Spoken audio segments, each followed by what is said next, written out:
The erythrocyte sedimentation rate, also known as ESR, is based on how quickly red blood cells settle inside a test tube. ESR can be used with other tests to help diagnose conditions that cause inflammation. A high ESR test result may be from a condition that causes inflammation such as arthritis, kidney disease, infection, heart disease, and certain cancers.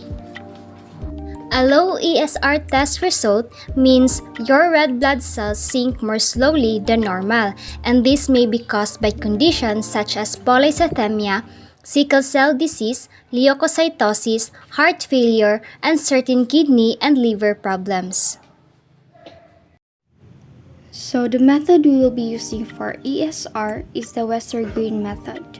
In the Westergreen method, a 200 mm tube containing 0.5 ml of anticoagulant sodium citrate is used to collect 2 ml of venous blood from the subject.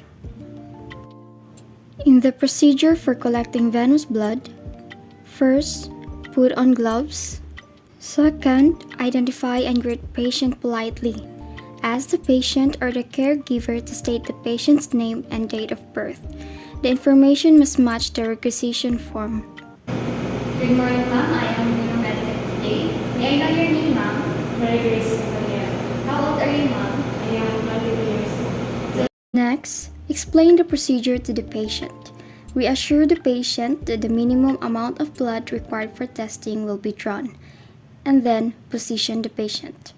Today, ma'am, I am going to perform venipuncture for your ESR test. May you please extend your arm? Next, assemble equipment and materials.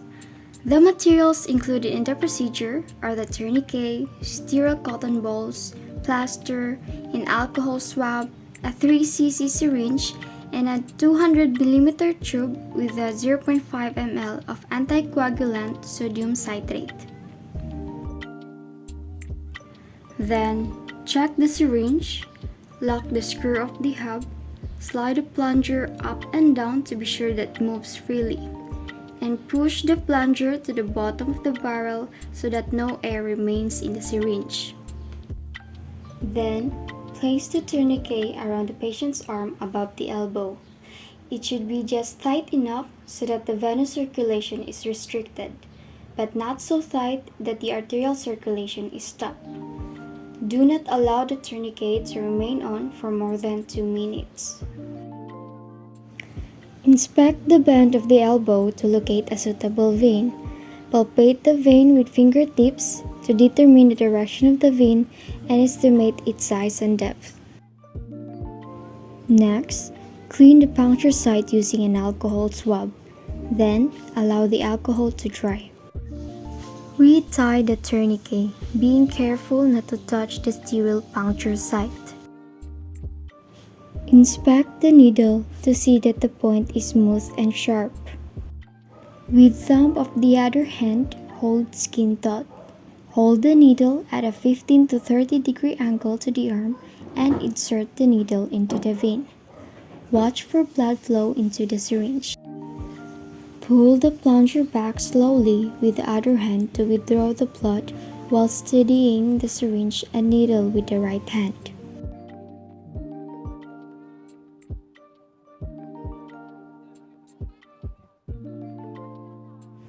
Release the tourniquet when the desired amount of blood is obtained. Then, instruct the patient to press the sterile cotton over the wound for 3 to 5 minutes with the arm extended. Uncup needle and hold the syringe so that the graduations on the syringe and the bevel of the needle. Then, fill the Westergreen tube up to the 0 mark and place it in the rack at room temperature, undisturbed and away from sunlight. Take the reading exactly after 1 hour. Record in millimeters from top surface of the column to top of RBC sediments.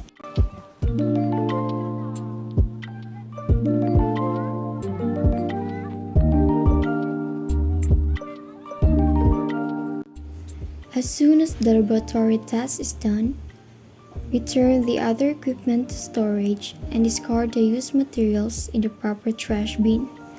Always remember to separate the infectious waste, non-infectious waste, and also the sharps.